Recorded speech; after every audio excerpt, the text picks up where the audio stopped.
Hello, hello, hello. Welcome to ASL Coffee Podcast. My name is Marcelette Davis. This is my sign. I am so excited to have a new anchor. It will be her second night, and this is going to be about transforming deaf education. And here is Arlene.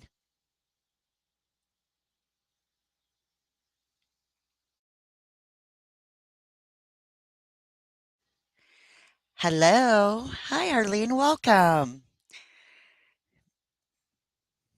Oh, thank you. Thank you for that warm welcome. Second night, talking about transforming deaf education. It's really not an easy topic or issue. I do want to let you know that this last week has really, I've been felt deprived. So many things have been sent to me, testimonies, and honestly, I am blown away. But I'm going to keep on going. I think maybe we're going to set up our own company. Deaf education, consultation. There's so many of them that really don't know what to do with deaf and hard of hearing children. Before I go ahead and get into this, I do want to recap what we talked about last Friday. I know we had some issues with interpreters. It was kind of challenging. There was a lot of missing information. So I do want to make sure that I repeat what we had talked about last Friday. First, we are going to talk about from ages 0 to 5 language deprivation. 0 to 5 it's that window of learning is very important. It's an important time of every child's life. The second thing we'll be talking about is K through 12. K through 12 education is so important with getting the right kind of deaf ed teachers. It's a big struggle.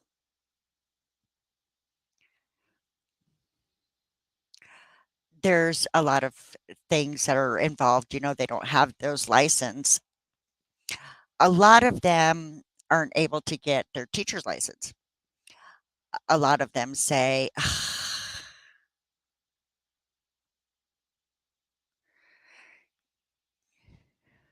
the third thing that we're going to be talking about is the teacher education training program. Honestly, it's not doing well. No. I graduated from an education program, and gosh, there's just not enough. I'm so sorry to say. Yeah, sorry to say that. We have failed. We failed, and we continue to fail. The fourth thing we're going to talk about is the education administration leadership training. Huge struggle. There is no programs out there, nothing. We struggle as leaders. I did set up a deal page. I call it the future deaf education administration leaders program. And that's on a Facebook page. We have 2,000 people there. And why did I set that page up? I just want everybody to have hope. So honestly, right now, I'm just not sure what we're going to be able to do. Let me tell you a story. I worked at 4 different schools, deaf schools, 4 different deaf schools, and 1 public school.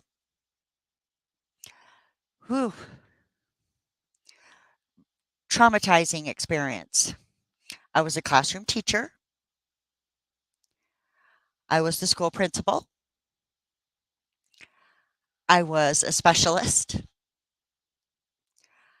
I hold a teacher's license. I have 2 masters.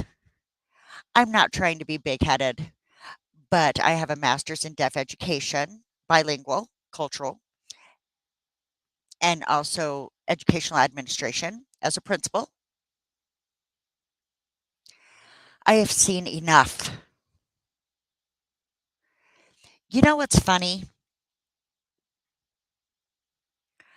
I'm upset. Yes, I am. I applied for at the Maryland School for the Deaf as a superintendent, and they said, "No, you're not qualified." Huh? 27 months of teaching in a classroom? How many hearing people get that bypass? How many hearing people, sure enough, don't sign and they get the job?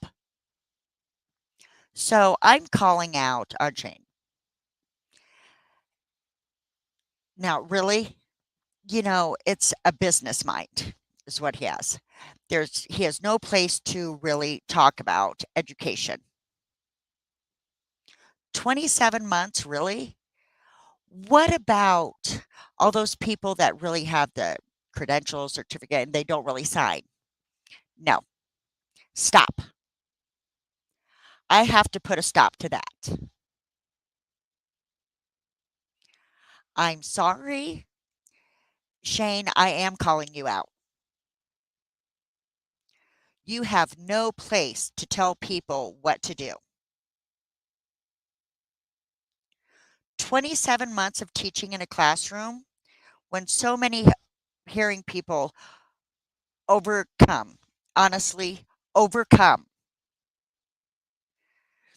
the signing skills that we are looking for. No. The positions need to be administrations and presidents need to have the signing skills. Do not tell me about 27 months. Oklahoma school, I applied for superintendent there as well. Oklahoma, now they're all like going around. They don't know what they're supposed to do. I am really honestly disappointed with what's happening in the deaf schools right now. So I am calling you out, Shane. Shane Fieldman. You are supposed to do what you're supposed to do. This is not a business. This is education. Don't tell me that I need 27 months. Honestly, right now, I'm just a little bit like, okay.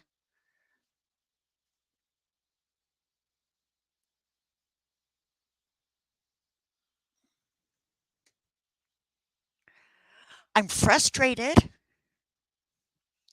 Everyone is frustrated. It's time for answers. I am open for questions because this is not the time. Shane, you can do well with your business, but no, I'm sorry. You have no place. You have no place to really tell people what to do because you have no background in education. I'm serious. Step back. Okay? I am ready for questions.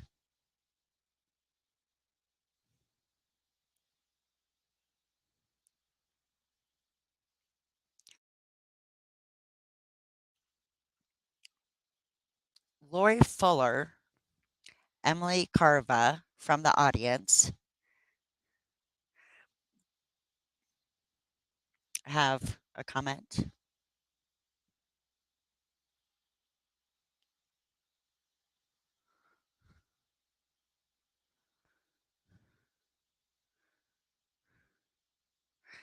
I'm still learning how to use this. No, not a problem. The Shane Feldman, you were saying, and the audience was wanting to add, Lori and Emily were saying, can you possibly change the testing so that it's more deaf friendly? Oh, I see the question now.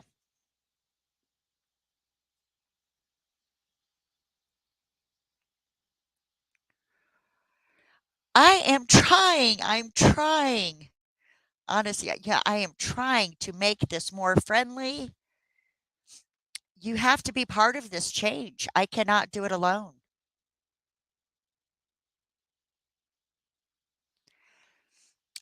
I get about 100 messages daily.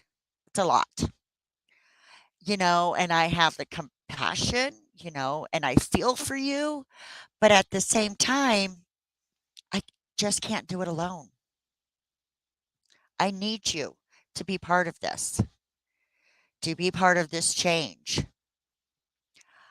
I am grateful for the 26 people on my Marco Polo group, and we, talk and discuss everything and go through everything. But the state representatives with Slack that we have set up, but I am frustrated,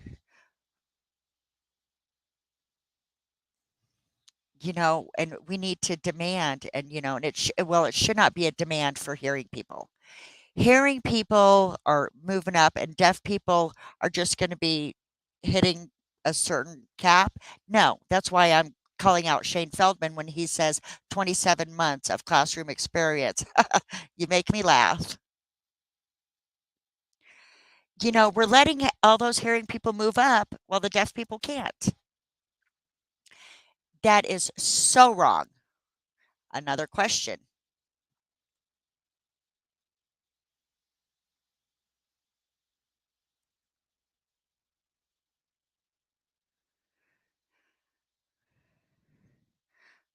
Do we need deaf as part of a team to evaluate teaching? Yes, exactly. Exactly.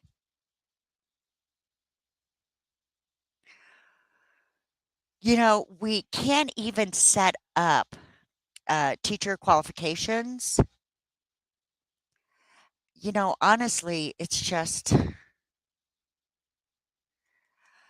you know, they, he's controlling everything. He has a business mind. And I'm like, no, this is not a business. This is education. I want Shane here.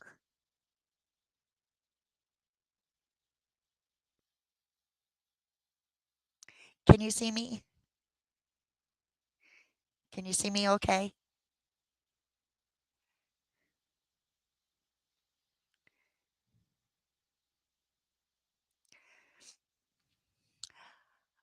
Arlene, the audience is saying, Twyla Lofton says, how can hearing people use their privilege to move forward, to push deaf people forward in deaf education? Sometimes there is a position, and I have begged deaf folks to apply. They don't know, but I know it's because of oppression they felt or experienced. How do I, as someone in leadership, combat this in my own space? And that's from Twyla Lofton.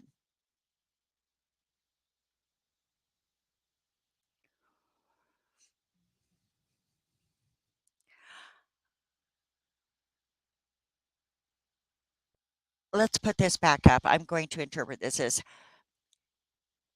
a deaf interpreter. How can deaf people use their privilege, or hearing people use privilege to push the deaf people in a deaf education?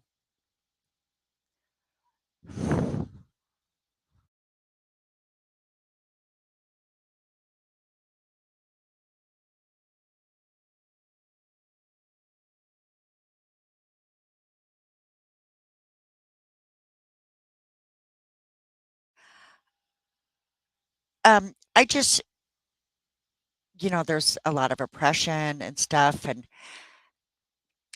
How do I, as someone in leadership, combat this in my own space? Okay, so to answer that question, whew, that's tough, tough one. Like I've said, I have worked with 4 different deaf schools and 1 public school. It's not easy, not easy at all. We are oppressed. We are. I have experience as a classroom teacher, a principal, specialist. It is tough. It is tough. It's really what's interesting about me, Gunderson, and I, got my pass as a white person. And, really, I am Puerto Rican.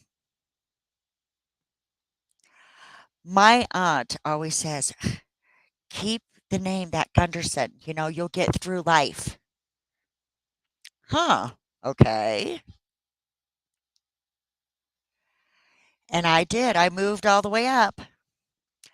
But I went with scratches in my back, knives in my back. I'm a Gunderson, but really, I'm a Garcia.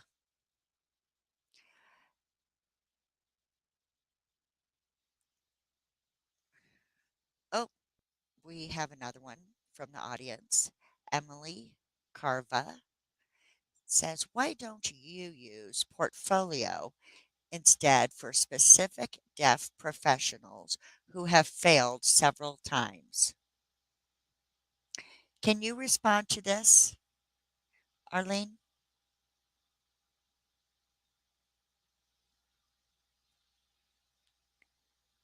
Portfolio?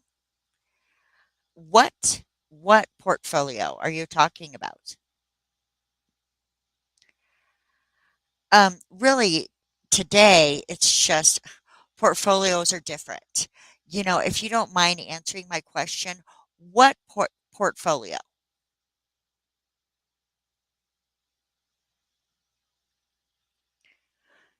Someone else has added to that. James Scott says, we in the deaf community need to have some deaf data collectors on deaf education from day one. And that may apply to the portfolio. Does that make sense to you, Arlene? Yes. Yes, we do. We need data. We need data.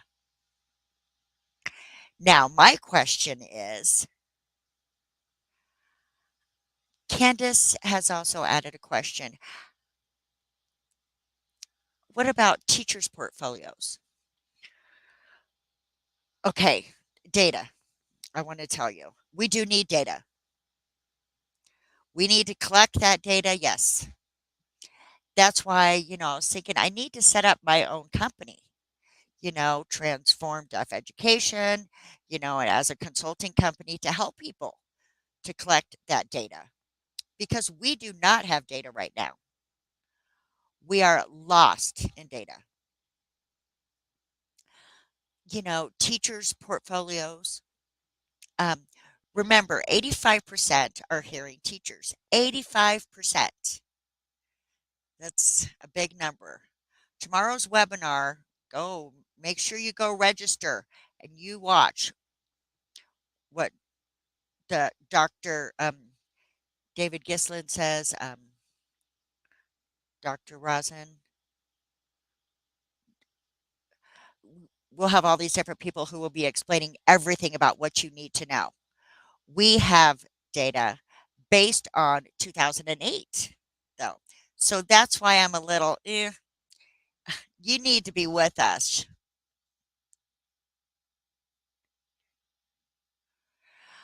I did want to say there's a comment from Emily,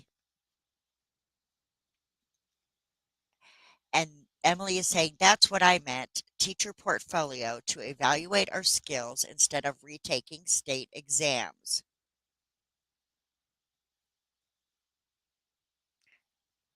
Arlene, do you have an answer to Emily's question? I am sorry. There's no such thing as state testing. We have already failed from a long time ago before the state testing. Do you understand that? K 12 system has failed us as we were growing up, and we cannot pass those kinds of tests. Many people say, oh, the system testing is high school level. Excuse me? That goes back to K 12. K 12, we did not do well in K 12. That, don't ask about the state testing. No. You have failed us from K 12. That's why we cannot pass the state testing. Does that answer your question? Somebody from the audience? Charlene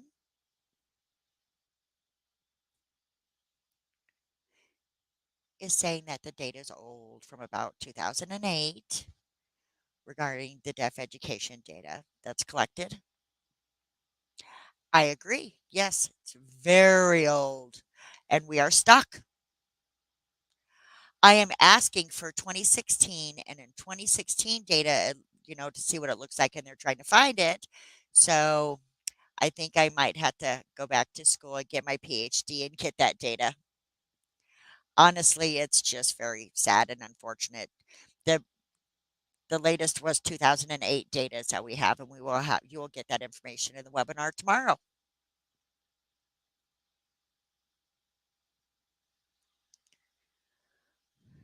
Charlene says, "What a shame." I know it is.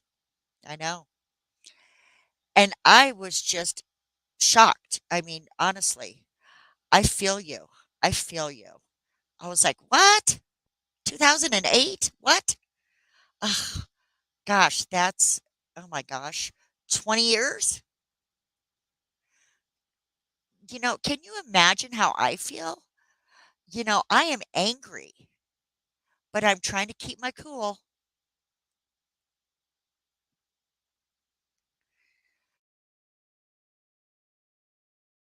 Another person from the audience has says, "Can I enter and get the point of evidence showing the failure to teach deaf and hard of hearing students from the special education quotes teacher instead of the deaf education quotes teacher?"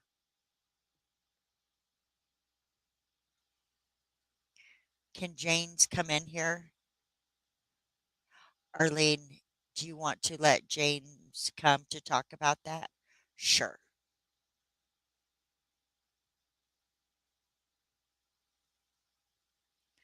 James Scott, come on in.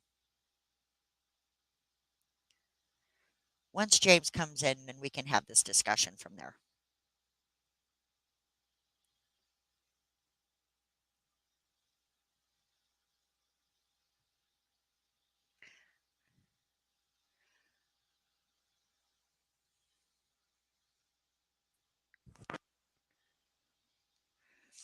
Welcome. Hi, James. Hello. Do you have a question? James here, yes. Thank you for inviting me to this platform. My name is James. And hi, Arlene. Advocate, expector for 50 states for the NDFA. The important thing is to show the difference between special education and deaf education. When you're comparing special education to teaching, it's still a failure because of language deprivation. So that means written and writing in English has failed. How many students, don't graduate high school, they drop out of school, and then They end up getting incarcerated, or they're living with their parents, or they're living off of Social Security income. So many things are involved, getting in trouble with law enforcement. And we need to show that difference, the comparison between the special education and deaf education and the successfulness and what the percentages. We need that data. This is Arlene. Yes, I do agree. Honestly, when I was talking this morning with Greg, ready to do numbers. And yes, we do have more people that are on Social Security disability because of two things: the language deprivation and also mental health is very serious. So the percentages and all that stuff, I would be happy to work with Greg. He was like, "What?" So we're ready to show the numbers. Social Security, yes, more deaf people or deaf, hard of hearing people are on Social Security. True, because they're not able to find a job, or they struggle with their job, and they are struggling with mental health. That goes back to language deprivation again. And you're right. We need to get the data. And I'm just like, I need to set up my own company. Should I, transform deaf education? Should that become a company now, maybe, to really collect all that data? Honestly, this is a problem, and that's why I'm doing this podcast. Hopefully, that people, honestly, I get 100 messages every day. Oh, sorry. Arlene, do you mind maybe backing up a little bit? You seem to be freezing a little bit. Thank you. Somebody in the audience had said, "Can you please repeat that?" Arlene here. Where do I start? We need to collect the numbers. Greg Hillbach, I've talked with him today. Um, Tim as well. Maybe I'm signing too fast. I don't know. Um, yeah, but we were talking about the numbers, and we don't have those numbers. But yes, it's a high number of deaf and hard of hearing being on Social Security, and a lot of it is because of language deprivation. Mental health is another one as well. So I'm trying to slow down so the interpreter can follow me. Oh no, you're clear. And this is James. Yes, you're right. It's to show the difference between special education and deaf education. With those numbers. This is Arlene here. I am sick of special education. Special education is so different from deaf education. Seriously. We will talk about that tomorrow in the webinar. Perfect. Oh, thank you. It is different. Deaf education is different than special education. James here, I agree. And thank you for sharing. Arlene here. I am just trying to explain. Huh. The disabled community, people who have disabilities, they have their own little thing. And I have no disregard, for, oh, Marcelette is saying, James, thank you. Oh, I'm being kicked out. Thank you.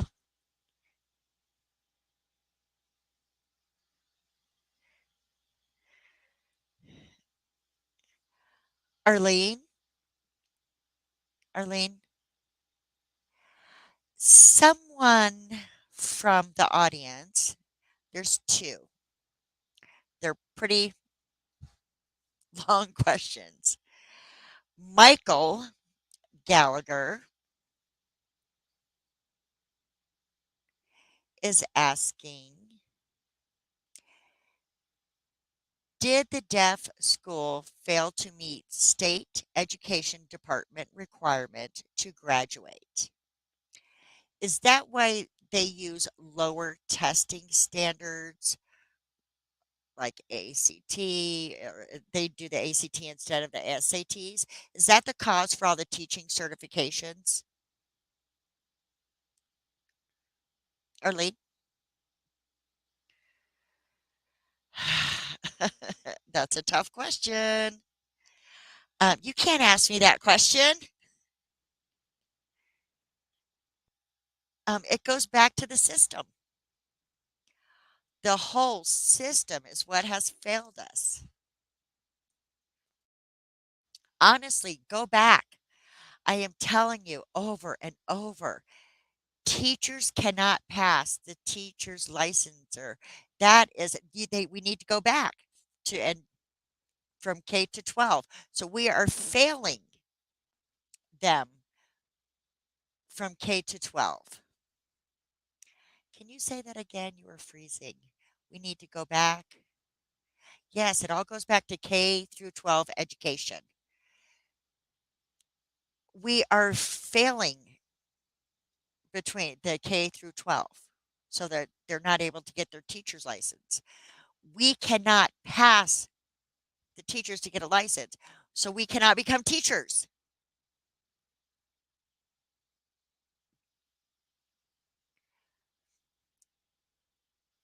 Thank you, Michael. Next question.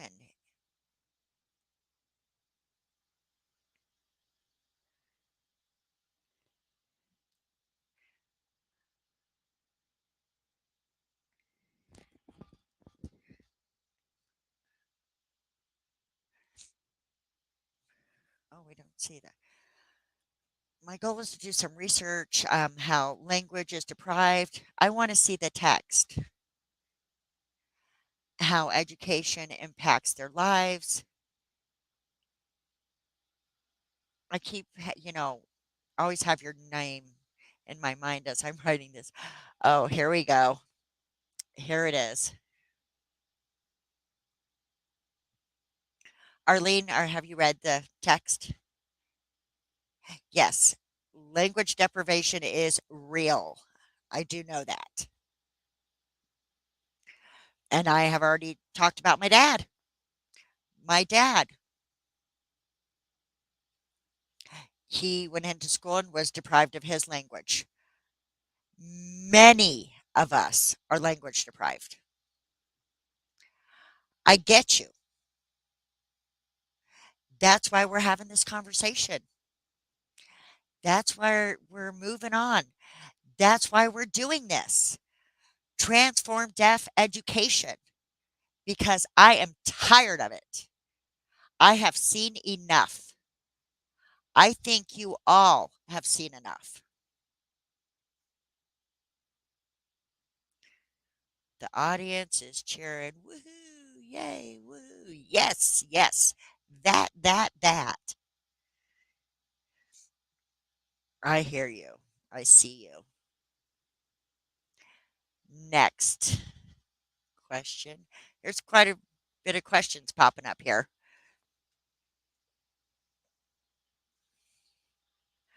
Margaret Nixon is say, I second you. I am so sick of deaf as looked at as special education. No, I am with you on that. This is Arlene. I feel you. I feel you. I do. I do.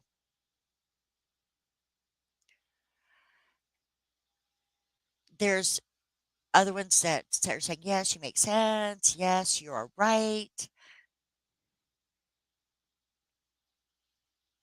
And somebody else has says, do you mind explaining to us, should they, what about what to do with the proxies or the praxis exam? Oh boy. The praxis is owned by ETS. Hearing parents own that praxis company. Makes millions of dollars, we need to chase them. We need to go after them and tell them to back off because Praxis do not do anything for us in deaf education. Praxis education um, is just really it's to make money. It's a parent-owned company. It's not a functional education system. I am pissed off. I want to call out on Praxis. What are you doing? You are failing us in the deaf education because deaf education, we are struggling because that system is all sound based exams. What the fuck? Oh, excuse my language. Oh, have a little bit of tea or have some tea.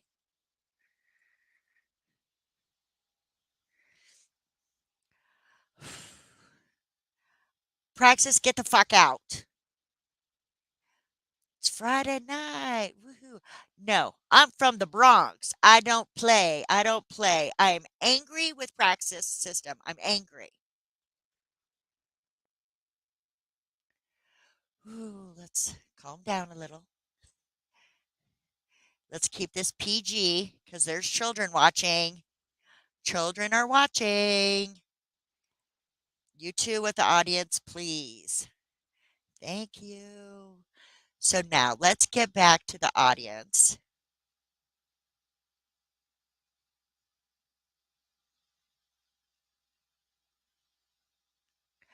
Arlene, how can we build trust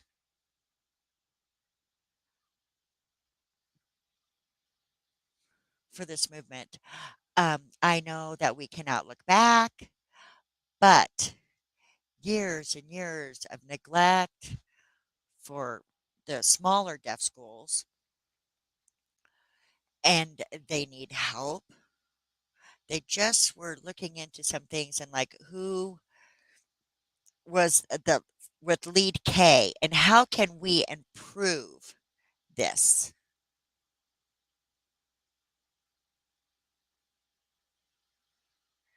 Stay together. This is our lead.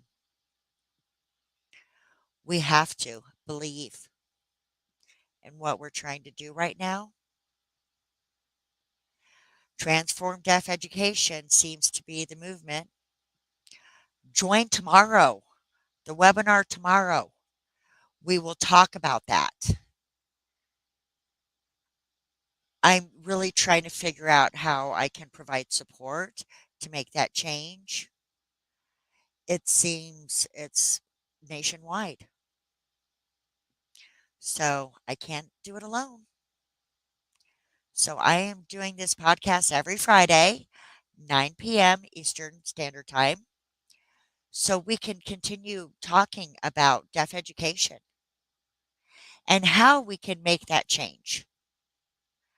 It's not going to be overnight. It's not going to be overnight. It's a big mountain, huge mountain that I am trying to climb it. Honestly, you have no idea how I feel daily trying to climb. I mean, it's just, I'm climbing through that mountain.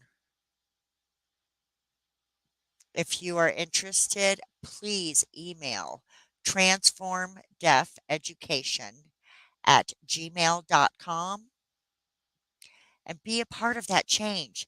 Don't just talk.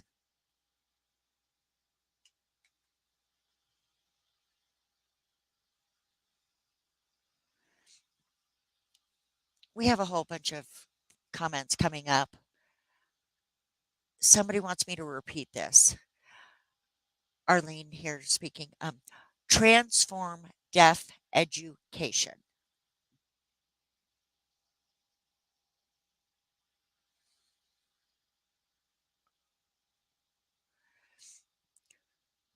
We have more people typing in the chat room, in the chat box. Um, so I am going to ask you some of these.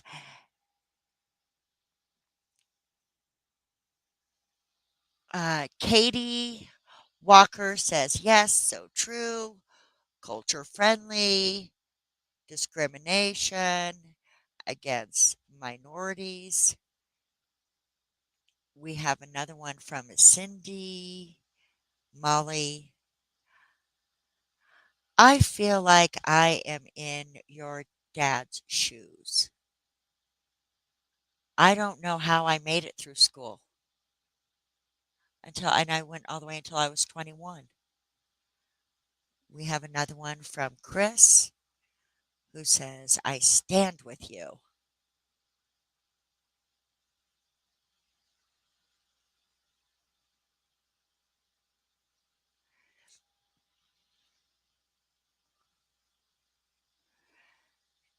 Now we have one from Mia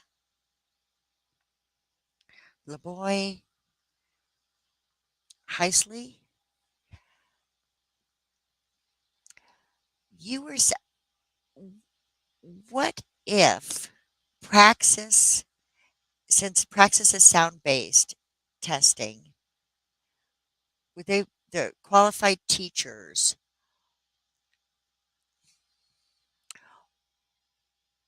why doesn't NAD, the National Association for the Deaf, go after them for discrimination? That should have been the first thing everyone in the deaf education.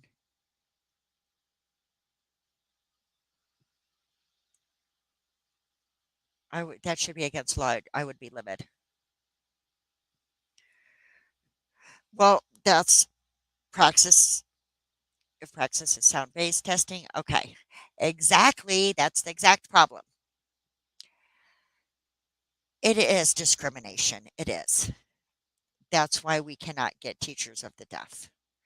Teachers of the deaf are failing because it's discriminate.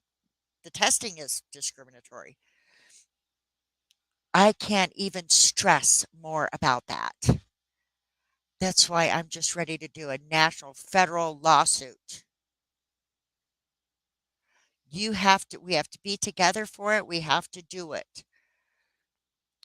Have a lawsuit federal against the federal for failing our deaf and hard of hearing children. The audience is saying,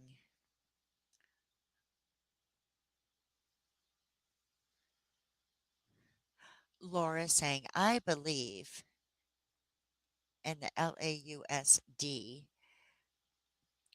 Oh my gosh. No, do not get me started. Do not get me started. I'm sorry.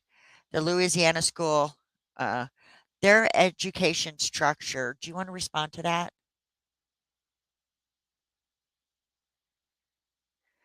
It is awful. It's awful. What happened in Los Angeles? Yes, that's what I'm saying. This is a national lawsuit to the federal. If we have to get a representative from each state and we need to do a rally to the US government, we can do it. And I'm not playing.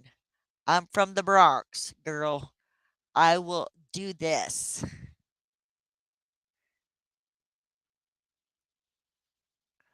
Arlene, more people in the audience are saying, yes,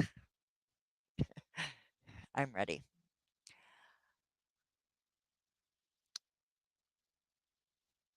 Jana is asking, saying, I feel you, Arlene. Your anger will maybe pull in the people and we can all get together for this cause. I don't know you, and I gave up my teaching because I felt oppressed. You are very brave. You are brave. Tell Jenna, don't give up her teaching wishes, her wishes to be a teacher.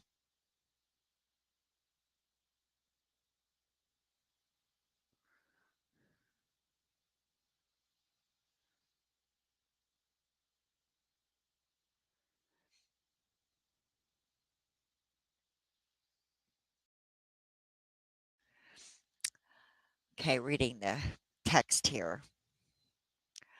Oh, thank you, Jana. Um, Jana just made a comment, and yes, it is tough. We are oppressed, and it is not easy. Arlene, someone in the audience has joined in. The name is Tad. Hi there. This is Tad. Thanks for letting me in. Welcome. Do you have a question for Arlene?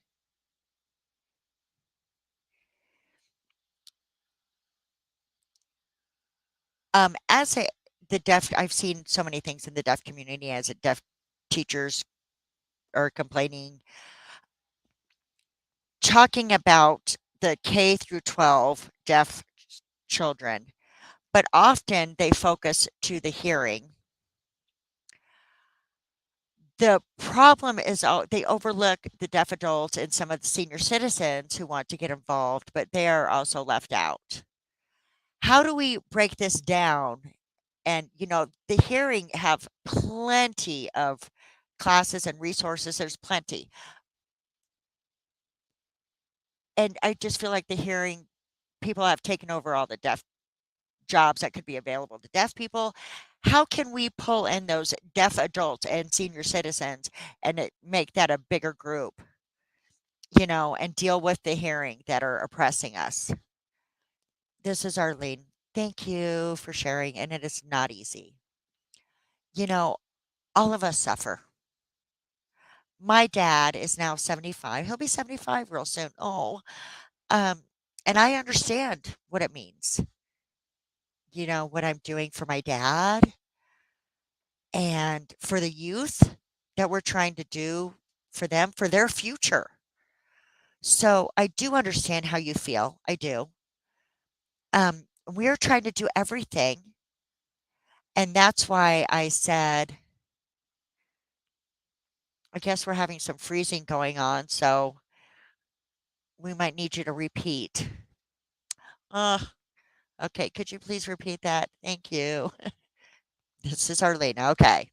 I said, I understand how you feel. My heart goes out to you. My father is 75. He'll be 75 in this winter.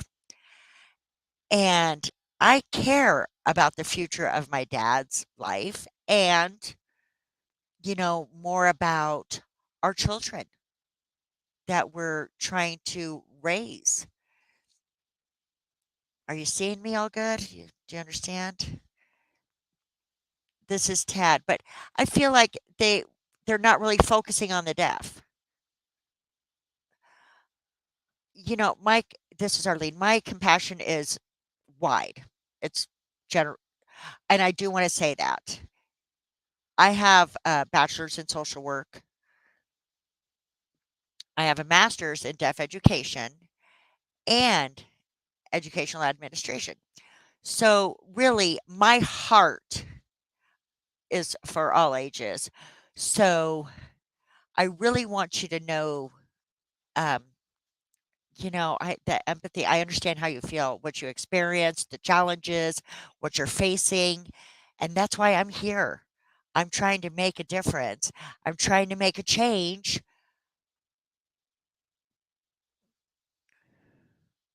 Arlene, I think we're having video here problems. There's a question for Arlene. Thank you so much, Tad, for coming in. This is Tad. Thanks for letting me join in.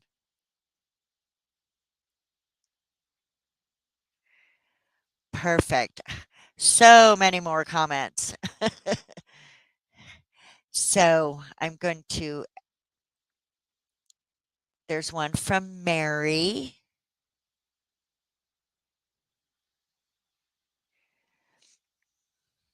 This is the last, and then we're going to be wrapping up.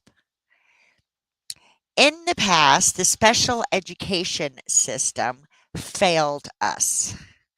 Therefore, there's not many deaf teachers We need to help our deaf children to improve their education.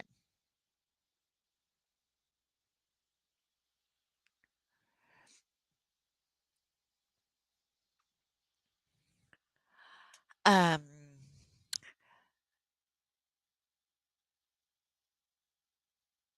Now, this comment makes me cry. I have worked at 4 different deaf schools. One public school, very painful. I've seen enough, and that's why I am doing this.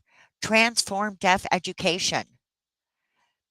Maybe I'll set up a company to consult people, who really don't know what to do with deaf youth, children.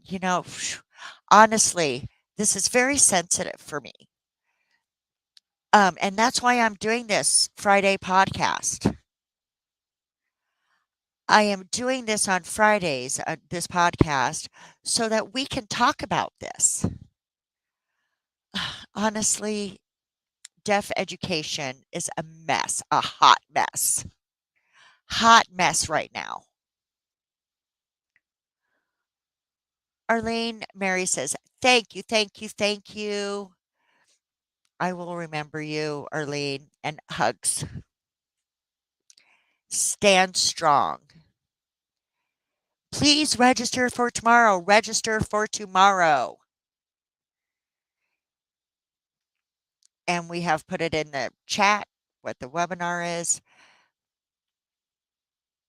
Arlene, before we wrap things up, I was wanting to ask you, what one thing would you like to say that would motivate our future um, professions that want to work with children or adults of the deaf? What would you give? What kind of an affirmation? No child can wait.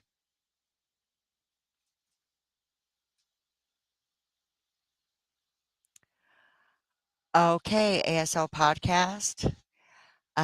You can see Arlene, what she just said. No child can wait. And ASL Coffee encourage you all to register for the webinar. That's going to be tomorrow night, 7 p.m. Arlene, can I please say something? This is Arlene. Thank you for being a part of this. Fridays will always be about deaf education. I am committed. And I hope you guys register for the webinar tomorrow. We have important people that are going to be showing up tomorrow. And I just want you to know that I have compassion for all the children in the U.S. We have to change deaf education. With all of us, we can do it together. Love you.